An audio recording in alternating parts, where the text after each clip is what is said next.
Coach, up to second place with the point. You happy with that?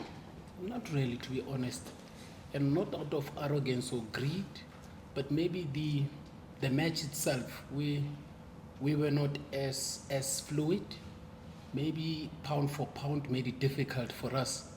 And I felt okay, they did come at us, but the match itself, first half, in my opinion, we looked better in terms of fluidity, connection of passes, and almost creating chances. But the one chance that I would regret is the one beginning of the match, where from the build-up play, and then the ball was played across, and OKG could not just get to the end of the ball from Umabasa.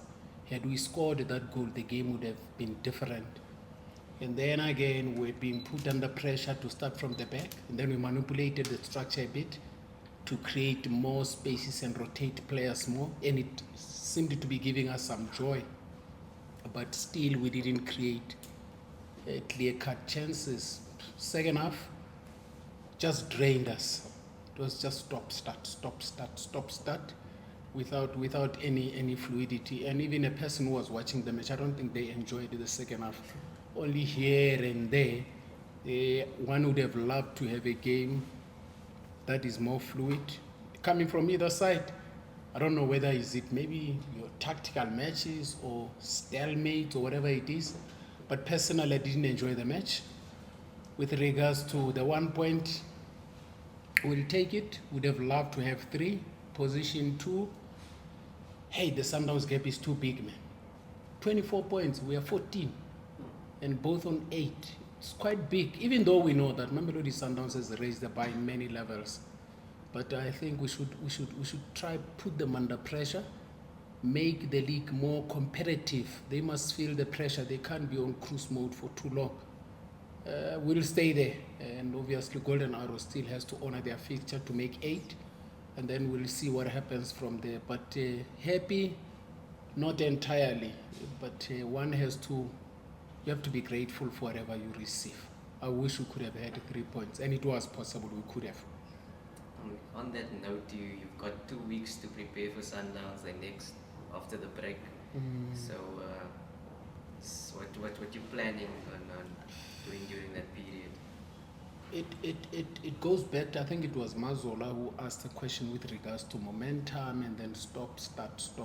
It's gonna be a bit difficult. Maybe by the time they come, we would have done our work at training. We would have played maybe practice matches, but they are not the same.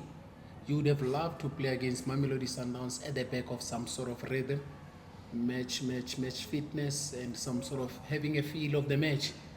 The feel of the match then would have been a little bit distanced, but the occasion itself is going to invite some emotion. And we'll be looking forward to that and see how far back are we from them. Because to be honest with you, one has to concede. They've raised the bar. We're chasing them. So whatever happens on the day, it will be a question of, okay, let's see how far close are we from them. But it's just going to be one of those matches that are quite tense. Coach, just an injury update on Allen. Keegan Allen is recovering well. He's actually they removed the plaster. He's just on a brace. And he's training with us, even though we're trying to avoid contact. He's a neutral player. He's working on his fitness. In no time, maybe 2 weeks should be, but one has to go to medics to get the exact time frame or time of his coming back. But he's training well. He's okay. He's just desperate to come back. There was moments where training, he ended up, you can see he tackles and all that. He also falls on the hand and all that. We say to him, listen, kid, you gotta take it easy because it's still a long way. The season is still long, but he's so desperate to come back. And it's nice to have a player who's injured, but desperately wanting to come back. So it's just about us to look after incidents that may set him back, reoccurrence, injury again and all that. But I think so far, so good. We've managed it so well up until this far. And on that, Coach, how eager are you to have him back? I suppose you do want the pairing of the two that you've used now, Kwanda and the ECB. have an understanding understanding, but at the same time, complacency can creep in. That's true. And he's quite brave. He's quite brave. If you remember how he got injured by the corner, I'm sure we're playing. Was it Cape Town, Spurs? I think it was space. Yeah, I think it was Spurs. You saw how he is very committed to an extent where one feels you can't be so overly committed. Sometimes you need to be a little bit calmer, use more brains than broad.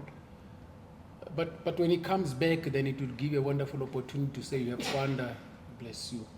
You have Usibia, and then he's in the mix. You still have Uchunate. You still have Usipo Sibia, the brother to Vos. So then you can make your choices. That's where then you'll start to have headache. But it's nice to have everybody available. It becomes a nice headache. Because come to think of it, if anything were to happen to maybe Kwanda, okay, you have Juju. If anything happens to Uvusi, okay, you have Ulona, Usipo. But when we have all of them available, you have that luxury to choose as of, okay, this match is a little bit tough. It needs someone who's aggressive, someone good in the air, someone who can use the ball. So you literally have choices. So if we have him back, it will be a plus. We can't wait. Coach, when you accepted this responsibility of coaching Swallows, did you imagine to yourself second on the log after 8 matches? And I'm saying this with respect. Okay. I get what you say. All that I did, I brought my skill. Obviously, you know that there's going to be challenges in environments where you get appointed. And the fact that the environment was not as clear based on where I came from, it would have been very difficult, honestly, for me to say, I know that we'll win the league, I know that we'll be at position 2. But looking at the work we've been doing, looking at the players we have, even though we may not necessarily have the depth, but I think the players we have are responding appropriately.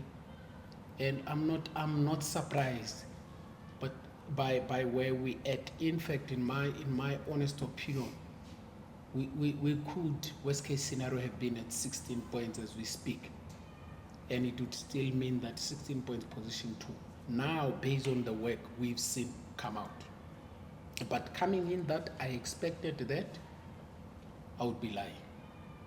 All that I knew was that there was an opportunity to develop something from a product of years with heritage and history to try and see if we could revive it, bless you say. Which is why even when we were in camp in Potchefstroom, we termed it the renaissance, the rebirth. Moroka Swallows. I hope it will be, but I never anticipated that at this time would be here. But it's a great position to be at, even though, to be very honest, we still have a long way to go. There's 22 matches to play. 22. Still going to be a lot of battles along the way. Coach, just still on that narration, if I may call it that, the difference between you leaving a team where the spotlight was not on you as an individual, with all the facilities and every other thing that you had there, and then coming to a Swallows that is not as well equipped in everything as compared to Sundowns, as compared to Kaizer Chiefs, as compared to Paris, and you've been within those environments. Coming here, what did it take for you to say, I'm going to go there and try to fix this, when you know very well that you're going to hit some challenges? I mean, just to take you back at Bloemfontein, you would pay the lawnmower, the petrol, and you would sometimes assist players to come to work because they never had money. All those stories that you've spoken about. Were you not, in a way, worried to say, look, I'm taking myself back to where I used to be, living the world of milk and honey, for my call it? I think my upbringing gave me a great introduction to adversity. And my upbringing never introduced me to Ugbai cheese boy. As such, my upbringing just gave me the... when Mazola went out cheese boy.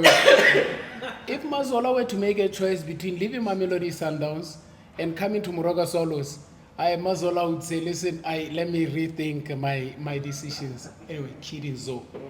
I think, listen, like any person, you wouldn't have loved to see yourself leaving a position like Mamelodi Sundowns. Everyone would wish to see themselves in Parktown.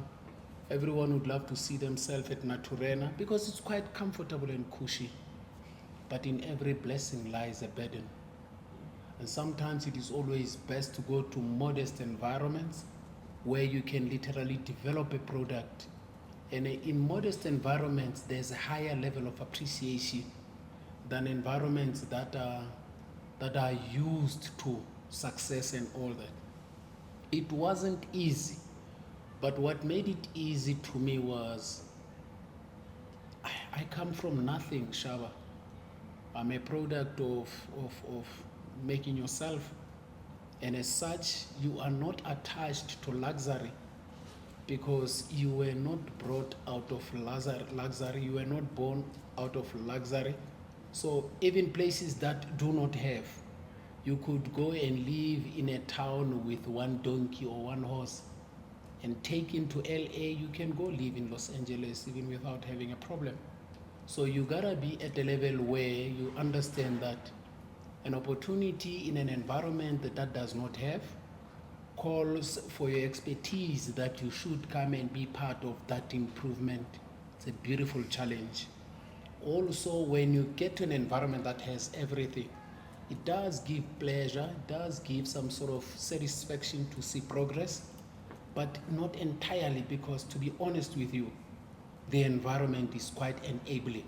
And not trying to say the Moroka Swallows environment is not enabling, but there's more challenges. And as I would always say to people, the greatest growth happens in discomfort. I'm not the same person at Sundowns as I am now. The biggest challenge is that if you were to twist and turn things around, could species in an environment that is enabling, could they survive here and be at this level? You will never know.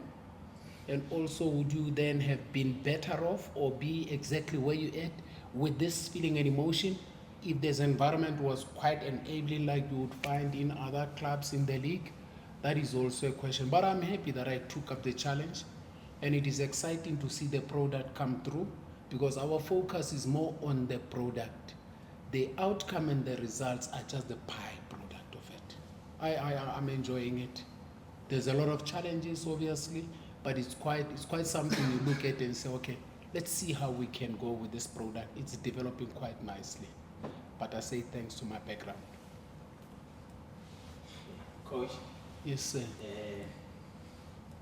The spotlight has always been with the captain, particularly when after he made that error during the MTN 8. Okay. Now, what have you done to the mindset? Because we are seeing a different kind of disciplined player, and the motivation, because the way how he played today, personally, I would say he was outstanding.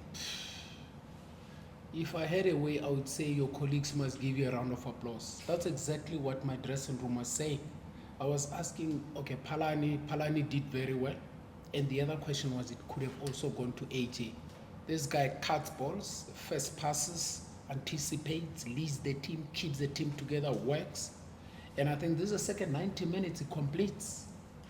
And to be honest, beginning of the whole journey, AJ was not at the level where he could complete 90 minutes. And if you remember, Lucas Muripe, he suffered a red card in the 4th minute. And those are all things that they come on top of you. And again, the spotlight is on him. But you never tell a dog to bark, man. A dog will always bark. You never ask for a crocodile to bite. Crocodile will always bite.